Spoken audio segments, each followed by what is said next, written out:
Paper Awesome! Kamusta mga ka-Paper Awesome? Ngayon gagawa tayo ng banana na gawa sa papel gaya nito. Tara, simulan natin.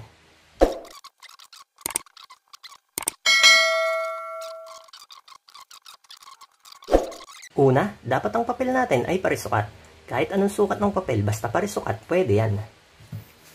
Rotate natin. Ito, ipapantay lang natin dun sa kabilang dulo. Tutupiin natin, then rotate natin ang papel. Ito, tutupiin natin pataas. Pero yung isa lang kukuhanin natin. Yan, ito lang. Tutupiin natin, tapos iligpas natin dyan. Yan. Then, tutupiin natin siya sa likod.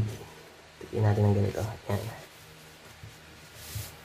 Sunod, itong dulo na to, ipapantay lang natin dito.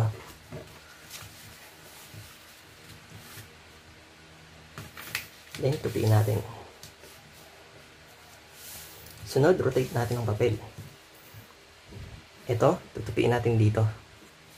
Tupiin natin siya ng ganito. Yan. Tapos hilahin lang natin. Kailangan pumasok, umano siya. Yan.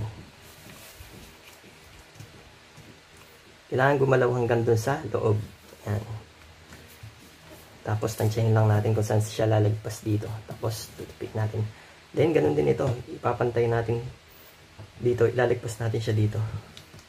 Tupiin natin siya na ganito. Ayan. Tapos ito, mag-fold din siya ng ganito para mag-lock.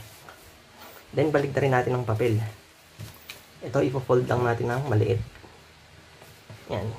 Pagka-fold ng maliit na isa, ipo-fold lang ulit na natin dito ng isa pang maliit na triangle. Ayan. Para magkaroon lang siya ng curve na hindi patulis. Then, baliktarin natin ang papel. Ayan na, tapos na ang ating banana na gawa sa papel. Ang galing, di ba? Kaya hanggang dito na lamang po. Hanggang sa muli. Paalam!